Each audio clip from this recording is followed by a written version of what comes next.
Good morning, everyone. Welcome to my English class. How are you? Hope all of you are staying well and safe. Yes, I'm also fine. This is Nipa Chatterjee, Assistant Teacher of Abdul Hamid Government Primary School, Silet Shadar, Silet. And today I am here from very popular, well-known educational page, PECE Online School. And you know, whoever watching me right now, this is my continuous class, and whoever new in my class, for themselves, I'm going to tell you that this is my continuous class, and um, I am teaching about tense. Okay, so my dear sweet learners, whoever watching me, please ensure that my sound is clear or not. After that, if sound is not okay, then I will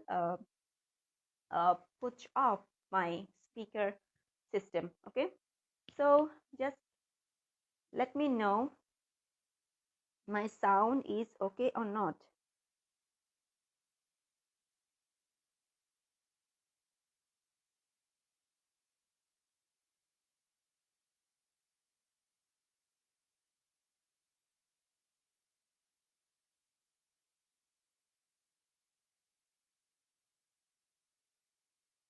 Okay, Tanisha has already joined with me. Then Moon Islam, good morning all of you. Okay, thank you so much whoever watching me. Everything is clear. Okay, thank you so much.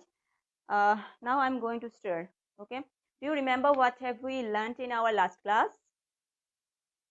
Yes, we have discussed about present perfect continuous tense, isn't it?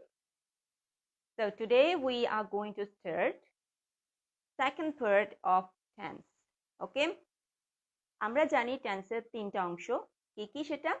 Present, first and আর তারপর কি future, ঠিক আছে? Present, first and future. তো আমরা প্রেজেন্টের যে চারটা portion ছিল, চারটা টাইপ ছিল, সেই টাইপ আমরা কি করেছি? ডিসকাস করে ফেলেছি। এখন আমরা কোনটা স্টার্ট করব? ফার্স্টের সেই চারটা টাইপ আমরা আলোচনা করব আজকে, ঠিক আছে? তো ঝটপট তোমরা খাতা কলম নিয়ে বসে যাও সামনে। হ্যাঁ, ওকে তাসরিফ, গুড মর্নিং। ঠিক আছে, থ্যাংক ইউ। আচ্ছা, ঠিক আছে, তাহলে আজকে আমরা কোনটা স্টার্ট করব? ফার্স্টের, তাই তো? ফার্স্ট ইনডেফিনিট বা সিম্পল ফার্স্ট টেন্স, আজকে এটা আমরা স্টার্ট করব। তো ঝটপট তোমরা তোমাদের খাতায় হেডলাইনটা লিখে নাও, আজকের টাইটেলটা লিখে নাও। কোনটা স্টার্ট করবো আজকে? First indefinite, indefinite tense, first indefinite tense.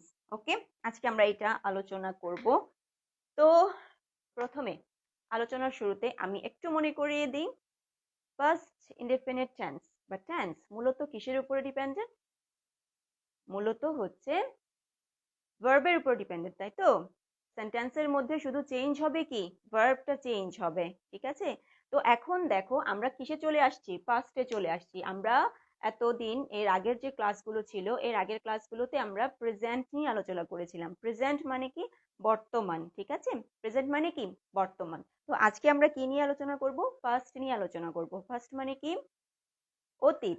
ওকে, ফার্স্ট মানে হচ্ছে অতীতকাল, ঠিক আছে? আচ্ছা, তো অতীত মানে কি? যে কাজগুলো হয়ে গেছে, মানে অতীত মানে হচ্ছে বর্তমানের ঠিক আগে, যেটার কোনো এখন কি এখন কোনো কাজ হচ্ছে না, এটা শেষ হয়ে গেছে কাজটা, এখন এটার কোনো ফল এখন নাই, ঠিক আছে? তো অতীত মানে আমরা কি বুঝবো? যে কাজগুলো আমরা পূর্বেই করে ফেলেছি, ঠিক আছে? শেষ হয়ে গেছে, সম্পন্ন হয়ে গেছে। ওকে, আচ্ছা, তো সেই ধরনের কাজগুলোকে বলা হয় অতীত। হ্যাঁ, আর পাস্ট ইনডেফিনিট হচ্ছে কি?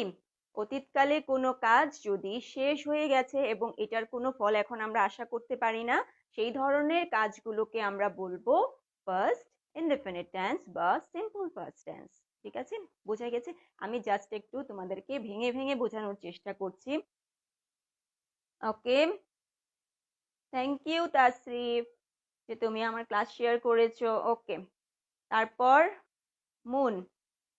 আচ্ছা, তো আমি কি বলেছি, অতীতকালে যে যদি কোনো কাজ শেষ হয়ে গেছে যদি বোঝায় এবং বর্তমানে তার কোনো ফল নেই, ঠিক আছে, বর্তমানে তার কোনো রেজাল্ট নেই, রেজাল্ট অতীতেই চলে আসছে। হ্যাঁ, অতীতকালে করে আমরা সেটার ফল আমরা অতীতেই পেয়ে গেছি। তো বর্তমানে সেই কাজের সাথে কোনো লিংক নেই, সেই ধরনের কাজকে বলা হয় প্রেজেন্ট, না সরি, ফার্স্ট ইনডিফিনিট টেন্স। ঠিক আছে, বোঝা গেছে? First indefinite tense. মনে করো আমি গতকালকে আমি ক্লাস নিয়েছি, ঠিক আছে, গতকালকে আমি ক্লাস নিয়েছি আমি বলবো না, নিয়েছিলাম, ঠিক আছে, গতকালকে আমি তোমাদের ক্লাস, যে টপিকটা আজ কন্টিনিউ চলছে সেটার উপরে আমি ক্লাস নিয়েছিলাম এবং সেটার কি তোমরা হোমওয়ার্কও পাঠিয়ে দিয়েছো, আমি চেক করে তোমাদের হোমওয়ার্কও দিয়ে কি ফিডব্যাকও দিয়ে দিয়েছি, ঠিক আছে না? তো এই কাজটা শেষ, এটার সাথে এখন এর কোনো আর লিংক নেই, সেই ক্লাস শেষ, আর আজকে নতুন আরেকটা ক্লাস স্টার্ট করছি। তো এখন এটা হচ্ছে বর্তমান, আর গতকালকে বা গতকাল পর্যন্ত যে কাজগুলো আমরা করেছি সেগুলো শেষ, মানে অতীত হয়ে গেছে। ওকে, তো আশা করি শিক্ষার্থী বন্ধুরা তোমরা বুঝে গেছো আমি কি বোঝাতে চাচ্ছি। ফার্স্ট ইনডিফিনিট টেন্সটা হচ্ছে অতীতকালে কোনো কাজ যদি আমরা সম্পন্ন করে ফেলি, এটার ফল আমরা আর বর্তমানে পাবো না বা ফলের আশা আমরা করব না, সেই ধরনের কাজকে বলা হবে ফার্স্ট ইনডিফিনিট টেন্স। ওকে, আচ্ছা, তো এখন চলো এই ফার্স্ট ইনডিফিনিট টেন্সের সেন্টেন্স গুলো কিরকম হয় সেটা আমরা দেখি। তো সেন্টেন্স দেখার আগে আগে আমরা স্ট্রাকচারটা লিখে ফেলি, কিরকম স্ট্রাকচারটা হবে। ওকে, আচ্ছা, তো দেখো, আমি স্ট্রাকচারটা লিখে ফেলছি। প্রথমেই সাবজেক্ট আসবে, প্রথমে কি আসবে, সাবজেক্ট আসবে। যে কোনো সেন্টেন্স স্টার্ট করার আগে, মানে সিম্পল সেন্টেন্স স্টার্ট করার ক্ষেত্রে, নর্মালি যে সেন্টেন্সটা থাকে স্টার্ট করার ক্ষেত্রে অবশ্যই আমাদেরকে সাবজেক্ট দিয়ে স্টার্ট করতে হবে। তারপর কি আসবে, ভার্ব। যে ভার্বটা থাকবে সেই ভার্বের পাস্ট ফর্ম, সেই ভার্বের পাস্ট ফর্মকে আমাদেরকে বসাতে হবে, তারপর এক্সট্রা ওয়ার্ড যা আছে তা আমরা বসাবো, এক্সট্রা ওয়ার্ডস। ওকে, এই হলো ফার্স্ট ইনডিফিনিট টেন্সের কি স্ট্রাকচার। ওকে, সাবজেক্ট, তারপর ভার্বের ফার্স্ট ফর্ম, তারপর হচ্ছে এক্সট্রা ওয়ার্ড। এখন আসো ভার্বের ফার্স্ট ফর্ম। এই তো ভার্ব বললেই সেই ভার্বের টাইপগুলো চোখে ভাসে, তাই তো? ভার্বের যে তিনটা রূপ আছে, কয়টা রূপ আছে, তিনটা রূপ আছে, সেই তিনটা রূপ এখন আবারও আলোচনা করতে হচ্ছে। সেই তিনটা রূপ কি কি ছিল, ভার্বের তিনটা রূপ কি কি ছিল, present, past and past participle, ঠিক আছে, সেই তিনটা রূপ ছিল। সেই তিনটা রূপের মধ্যে আমি আবার লিখে দিচ্ছি তোমাদের জন্য, প্রেজেন্ট, তারপর ফার্স্ট, তারপর কি পাস্ট পার্টিসিপল, এই তিনটা রূপ আছে ভার্বের, এই তিনটা রূপ। ওকে, এই যে দেখো তিনটা রূপ আছে। প্রেজেন্টের ক্ষেত্রে আমরা প্রেজেন্ট রূপটা আমরা ব্যবহার করে ফেলেছি, প্রেজেন্ট রূপ বা মেইন রূপ, যেটা ভার্বের মেইন ভার্ব বা প্রেজেন্ট রূপ একই, সেটা আমি তোমাদেরকে বলেছি। তো এখন ফার্স্ট ইনডিফিনিটের ক্ষেত্রে আমরা কোন রূপটা ব্যবহার করব, মিডিলে যেটা আছে সেটা আমরা ব্যবহার করব। ফার্স্ট তো লেখাই আছে, তো কোনো সন্দেহ নাই, ফার্স্ট যে রূপটা আছে সেই রূপটা আমরা ব্যবহার করব। এখন আমরা যদি ফার্স্ট রূপটা না জানি তাহলে কি আমরা লিখতে পারবো? না, অবশ্যই না, আমরা লিখতে পারবো না। তো কি আমাদেরকে অবশ্যই অবশ্যই ভার্বের যে তিনটা রূপ আছে সেই তিনটা রূপ ভালোভাবে আমাদেরকে বুঝতে হবে, ঠিক আছে?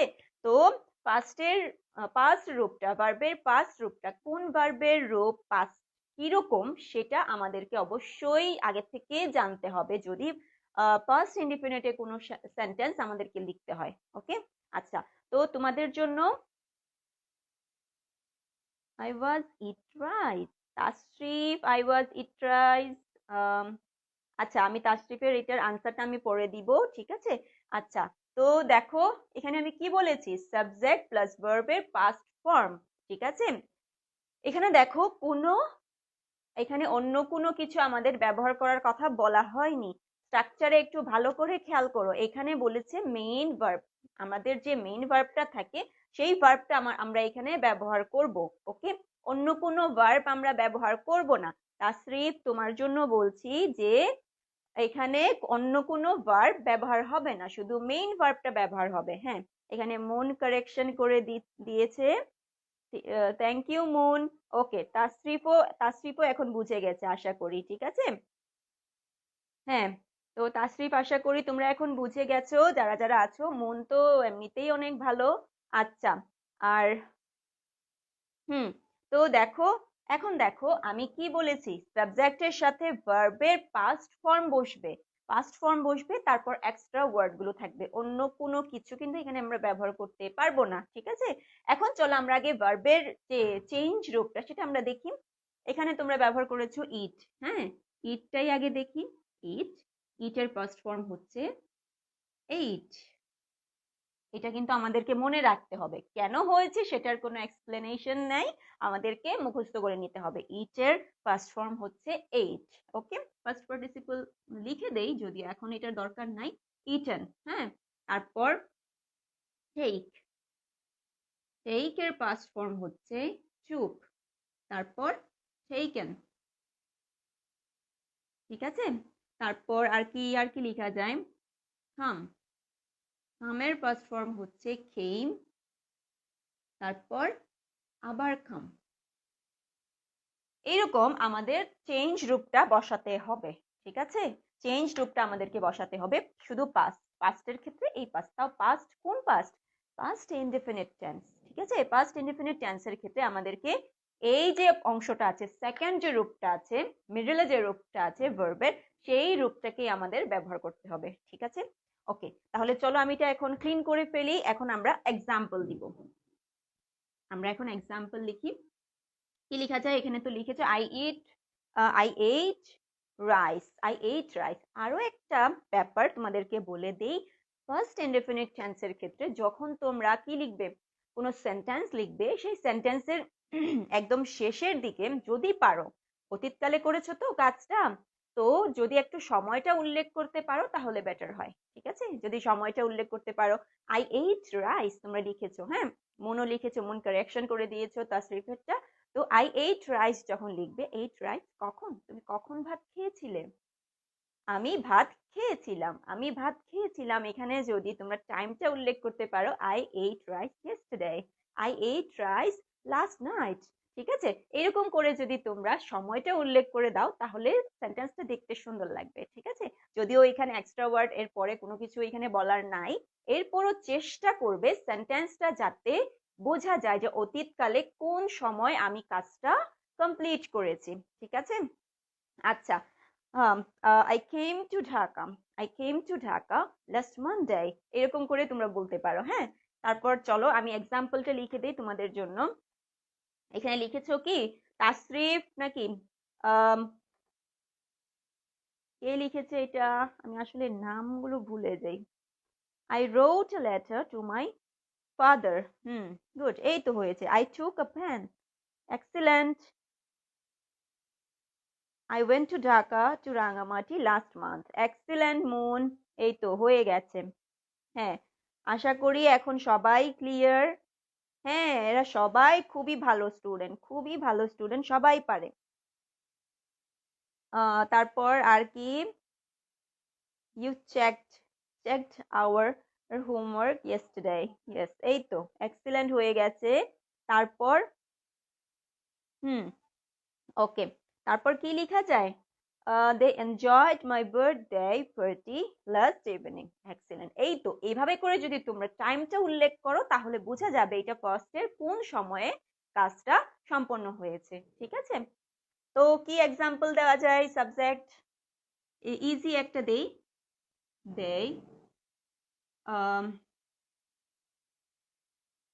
played football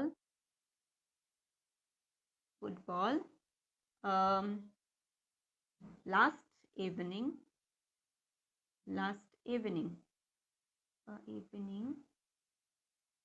আচ্ছা, they played football last evening, evening স্পেলিংটা কি হয়েছে, ইভিনিং স্পেলিংটা মনে হয়নি। আচ্ছা, লাস্ট ইভিনিং না দিয়ে আগে আমরা লিখি they played football in the field, in the field last evening, ঠিক আছে, they played football in the field last evening. ওকে, তো দেখো they played football in the field last evening, তারা গত কি এর দিকে সন্ধ্যার দিকে কি করলো, তারা ফুটবল খেলেছিল, তারা ফুটবল খেলেছিল, সেটা সেই গত সন্ধ্যায় তারা করে ফেলেছে। এটার কোনো ফল আমরা এখন পাচ্ছি না বা এখন পাওয়ার আশাও করব না, ঠিক আছে, এটা শেষ হয়ে গেছে অতীতকালে। দেখো এখানে they এখানে সাবজেক্ট হিসেবে ব্যবহার করা হয়েছে, তারপর ভার্বের পাস্ট ফর্মটা কি ব্যবহার করেছে, এটার মেইন ভার্বটা কি প্লে, ঠিক আছে, প্লে এর কি পাস্ট ফর্মটা হচ্ছে প্লেড, ইডি যোগ করে আমরা এটাকে পাস্ট ফর্মে নিয়েছি। তারপর football in the field last evening, এটা এক্সট্রা ওয়ার্ড, ঠিক আছে, বোঝা গেছে। তোমরা অনেকেই এক্সাম্পল লিখছো, ভেরি গুড, আমি এক্সাম্পল গুলো তোমাদের পড়ে পড়ে শোনাই। মঞ্জিলা, মঞ্জিলা, হ্যাঁ মঞ্জিলা, সেও আসছে। Rafiq came to my home last month. Excellent. এখন তো তাসরিফও পেরে গেছে এখন। We sang songs together yesterday. Moon, excellent. আরো এক্সাম্পল চাই আমি, আরো এক্সাম্পল তোমরা লিখে পাঠাও, দেখি তোমরা কতটুকু বুঝতে পেরেছো। তারপর মুন, মুন এখানে লিখেছে I wrote a letter to my father. হ্যাঁ, এক্সিলেন্ট। এই তো তানিশা, তানিশা লিখে পাঠাও, তানিশা কিন্তু লিখোনি। I played badminton in the field. In the field হবে, ঠিক আছে, ইন দ্য ফিল্ড হবে মঞ্জিলা, ইন দ্য ফিল্ড, ঠিক আছে, ইন দ্য এখানে ইউজ করতে হবে। I played badminton in the field last afternoon. Afternoon এটা ঠিক আছে, জাস্ট দ্যটা ইউজ করো, ইউজ করলে এটা হয়ে যাবে সেন্টেন্সটা।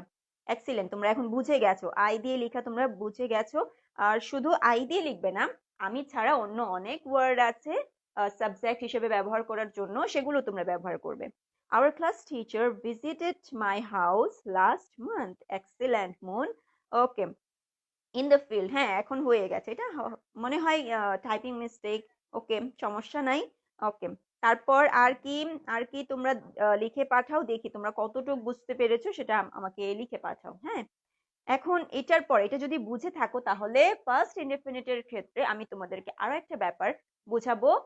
ফার্স্ট ইনডেফিনিট টেন্স, এটা তো আমি সিম্পল সেন্টেন্সের ক্ষেত্রে বোঝালাম যে সিম্পল সেন্টেন্স হয়, কিন্তু ফার্স্ট ইনডেফিনিট কে যদি আমরা কোয়েশ্চেনে যদি নিয়ে যাই, বা যদি এটাকে আমরা নেগেটিভে নিয়ে যাই, তখন কি করব, নেগেটিভ সেন্টেন্সে যদি নিয়ে যাই, সবগুলোরই তো একটা অ্যাফার্মেটিভ নেগেটিভ এগুলো তো আছে, তাই তো, নেগেটিভ, এই সেন্টেন্সটাকে যদি আমি নেগেটিভে নিয়ে যাই, তাহলে কিভাবে আমরা সেটাকে নিয়ে যাব, একটু চিন্তা করো তো।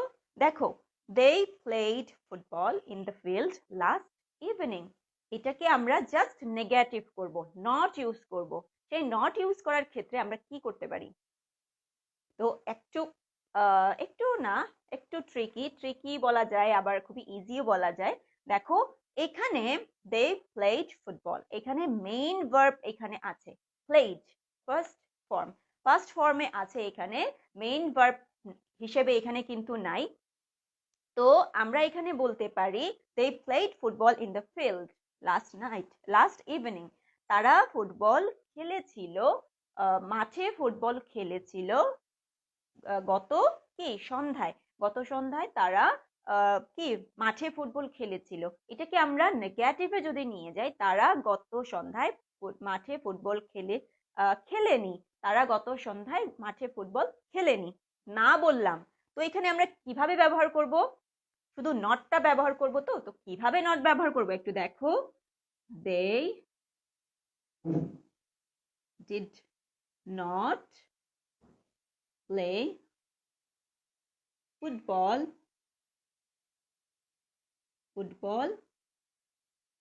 in the field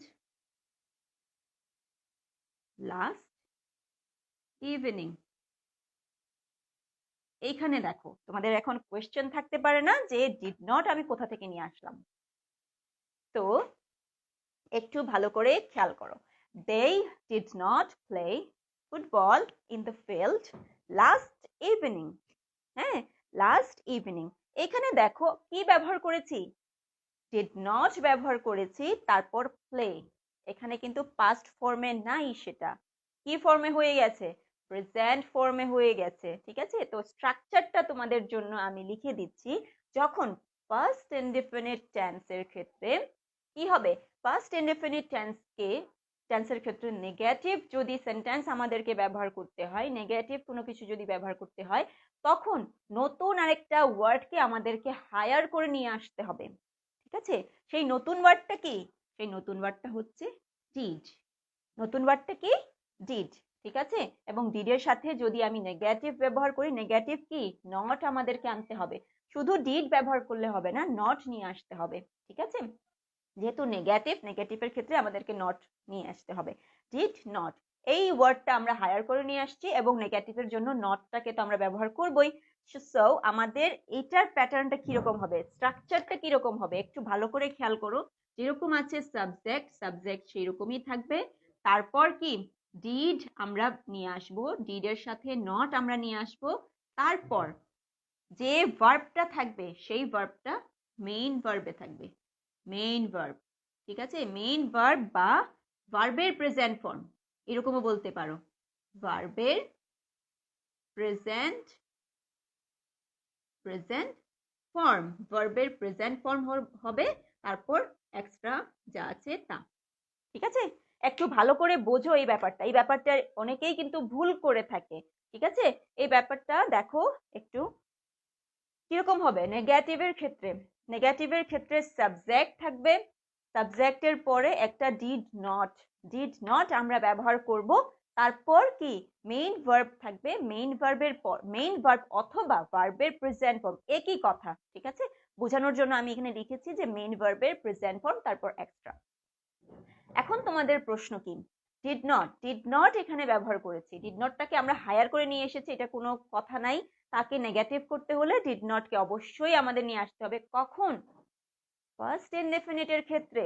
ফার্স্ট ইনডেফিনিটের ক্ষেত্রে, অন্য কোনো ক্ষেত্রে নয় কিন্তু। ঠিক আছে, মনে রাখতে হবে ফার্স্ট ইনডেফিনিট টেন্সে যদি আমি নেগেটিভ সেন্টেন্স ব্যবহার করতে হয়, তখন কি? সাবজেক্টের সাথে ডিড নট আমরা নিয়ে আসবো, তারপর মেইন ভার্ব যেটা থাকবে, মেইন ভার্ব হয়ে যাবে, মানে ভার্বটা যে পাস্ট ফর্মে ছিল, পাস্ট ফর্ম আর হবে না, সেখানে আমরা তার প্রেজেন্ট ফর্মটাকে ব্যবহার করব, মেইন ফর্মটাকে আমরা ব্যবহার করব, তারপর যা আছে তা সেটা আমরা রাখবো। কারণ কেন? এখানে ডিড নট যেটা আমরা ব্যবহার করেছি, সেই ডিড নটই কিন্তু পাস্ট হিসেবে এখানে ব্যবহার হয়ে গেছে। ঠিক আছে, তো এখানে যে পাস্ট ফর্মটা ছিল, সেই পাস্ট ফর্মটাকে সে টেনে নিয়ে গেছে ডিড, সেই জন্য এখানে আর পাস্ট ফর্ম বসেনি, এখানে সে তার মেইন রূপেই বসেছে। সে তার পাস্ট ফর্মকে টেনে নিয়ে গেছে ডিড নট, সেই জন্য এখানে আর পাস্ট ফর্মে বসেনি। এখানে অনেকেই ভুল করে, ডিড নট ব্যবহার করার পরেও এখানে পাস্ট ফর্মে লিখে ফেলে, তো ওই জায়গাটাতেই কিন্তু ভুল হয়ে যায়।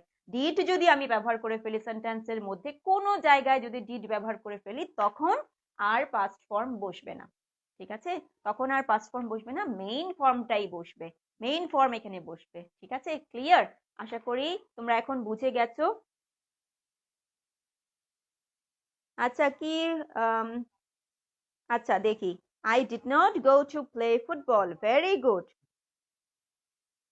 ওকে, ভেরি গুড, ভেরি গুড।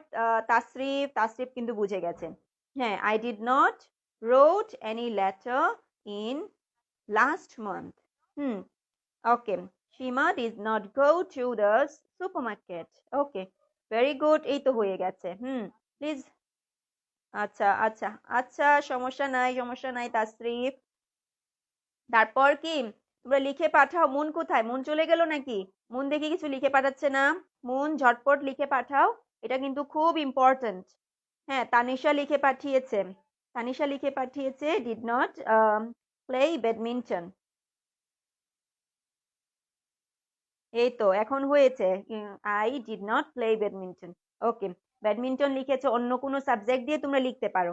আশা করি এটা বুঝে গেছো তোমরা।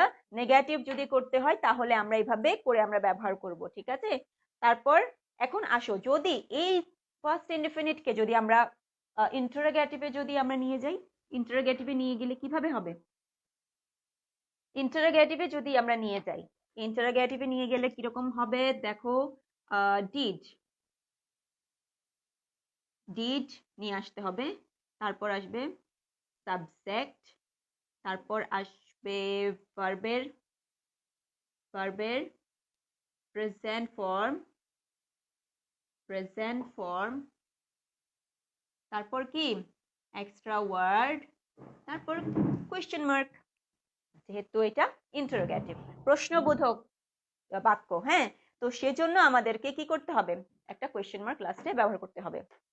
আচ্ছা, তো এখন দেখো, খেয়াল করে দেখো কি ব্যবহার করেছি, এটার স্ট্রাকচারটা দেখো। যদি ইন্টারোগেটিভে আমরা নিয়ে যেতে চাই ফার্স্ট ইনডেফিনিট টেন্সের কোনো সেন্টেন্সকে, তখন আমাদেরকে ডিড সেটাকে হায়ার করে নিয়ে আসতে হবে। পাস্টের ক্ষেত্রে, ফার্স্ট ইনডেফিনিট টেন্সের ক্ষেত্রে ডিড এটা মাস্ট। ঠিক আছে, আমরা ফার্স্ট ইনডেফিনিটের ক্ষেত্রে প্রশ্ন করতে গেলে আমাদেরকে এই ডিড আমাদেরকে নিয়ে আসতে হবে। কেননা এটার কারণ কি সেটাও আমি তোমাদেরকে বলে দিব। এটার কারণ হচ্ছে এখানে কোনো অক্সিলিয়ারি ভার্ব নেই। ফার্স্ট ইনডেফিনিটের ক্ষেত্রে কোনো অক্সিলিয়ারি ভার্ব নেই, সেজন্য। অক্সিলিয়ারি ভার্ব যদি থাকতো, অক্সিলিয়ারি ভার্ব মানে কি, হেল্পিং ভার্ব, তাই তো? ভার্বকে হেল্প করে এরকম কিছু ওয়ার্ড আছে, সেই ওয়ার্ডগুলো যদি থাকতো তাহলে আমাদেরকে ডিড ব্যবহার করার কোনো প্রয়োজন ছিল না। কিন্তু যেহেতু এটা ফার্স্ট ইনডেফিনিট, এখানে কোনো অক্সিলিয়ারি ভার্ব নেই, সেই জন্য আমাদেরকে ডিডটাকে হায়ার করে নিয়ে আসতে হয়েছে। হ্যাঁ, শুধুমাত্র পাস্ট ইনডেফিনিট টেন্সের ক্ষেত্রে, আমি বারবার বলছি, শুধুমাত্র পাস্ট ইনডেফিনিট টেন্সের ক্ষেত্রে আমরা এটাকে করতে পারি, এভাবে হায়ার করে নিয়ে আসতে পারি। তো ডিড এর পরে সাবজেক্ট, তারপর ভার্বের প্রেজেন্ট ফর্ম, তারপর এক্সট্রা যে ওয়ার্ড থাকবে সেটা, তারপর কি কোয়েশ্চেন মার্ক আমরা ব্যবহার করব। হ্যাঁ, এখন চলো আমরা এটাকেই, এই সেন্টেন্সটাকেই আমরা কোয়েশ্চেনে নিয়ে যাই। কিভাবে হবে সেন্টেন্সটা, অন্য কালি দিয়ে লিখি। Did they play football in the field last evening? দেখো, আমি কোয়েশ্চেন করলাম, did they play football in the field last evening? তারা কি গত সন্ধ্যায় মাঠে ফুটবল খেলেছিল? তারা কি গত সন্ধ্যায় মাঠে ফুটবল খেলেছিল? দেখো, এখানে কিন্তু আমি প্রশ্ন করেছি, ডিড দিয়ে প্রশ্ন করেছি। যে ডিড থাকাতে কি হয়ে গেছে, এখানে আমরা পাস্ট ফর্মে যে লিখেছিলাম সেটা আর পাস্ট ফর্মে বসবে না, সেটা প্রেজেন্ট ফর্মে বসবে, মানে তার মেইন রূপেই বসবে ভার্বটা। ঠিক আছে, আশা করি তোমরা এখন বুঝে গেছো, কোনো প্রবলেম নাই এটা বোঝার। Did she play for long time? Excellent, এই তো হয়ে গেছে। Moon, we did not play football in the field last month. হ্যাঁ, এখন আমি কিন্তু কোয়েশ্চেনের এটা আমি চলে আসছি, কোয়েশ্চেনের এটা বুঝাচ্ছি এখন। তো এটার উপরে তোমরা এক্সাম্পল দিতে পারো, এটার উপরে এক্সাম্পল তোমরা দাও ডিডের ব্যবহার করে। কি এটা ইন্টারোগেটিভ সেন্টেন্সে তোমরা লিখো, আশা করি বুঝে যাবে এখন। দেখি তো তোমরা কে কে লিখছো। মন লিখেছে, শুধু মন লিখেছে। তাসরিফ লিখে পাঠাও, এক্সাম্পল কি হবে সেটা লিখে পাঠাও। I did not go to school last month. Very good.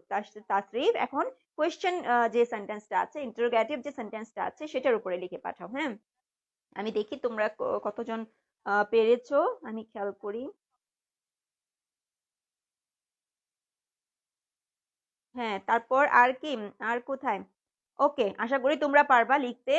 ওকে, তাহলে আমি এখন তোমাদের জন্য হোমওয়ার্ক দেই। আমরা থ্রি টাইপস আমরা শিখেছি। ফার্স্ট ইনডেফিনিটের ক্ষেত্রে আমরা থ্রি টাইপস শিখেছি না, যে প্রথমটা হচ্ছে সাবজেক্ট প্লাস ভার্বের পাস্ট ফর্ম, তারপর এক্সট্রা ওয়ার্ড, তারপর আমরা কি শিখেছি, তারপর ডিডের সাবজেক্টের সাথে ডিড নট ব্যবহার করে আমরা নেগেটিভ করতে পারি, তারপর লাস্ট ওয়ান, যদি এই সেন্টেন্সটাকে আমরা ইন্টারোগেটিভে নিয়ে যেতে চাই তাহলে ডিড ব্যবহার করে আমাদেরকে সেন্টেন্সটা লিখতে হবে। এই হচ্ছে থ্রি টাইপস এর স্ট্রাকচার, থ্রি টাইপ সেন্টেন্সের স্ট্রাকচার তিন রকম।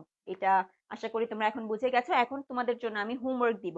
মাই father did not go to park last days. Okay, thank you so much Tasrif, তোমরা লিখে পাঠিয়েছো। এখন তোমাদের জন্য আমি কি দিচ্ছি, হোমওয়ার্ক দিচ্ছি। হোমওয়ার্কটা খেয়াল করো, হোমওয়ার্কটা কি হবে, হোমওয়ার্ক হবে write 15 sentences. ঠিক আছে, write 15 sentences, write 15 sentences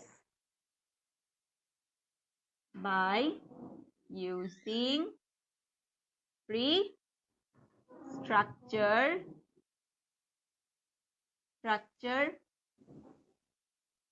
of past indefinite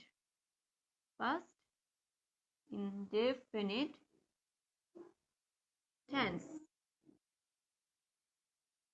হ্যাঁ, এই যে দেখো, রাইট 15 সেন্টেন্সেস, আমি বলেছি 15টা তোমরা কি করবে, সেন্টেন্স লিখবে, প্রতিটার জন্য 5টা। 3টা স্ট্রাকচারে আমি লিখলাম না, 3 স্ট্রাকচারের জন্য। Did you care my cat? Very good. হ্যাঁ তাসরিফ, ওকে হয়ে গেছে তোমারটা। Did you go to school? হ্যাঁ এক্সিলেন্ট।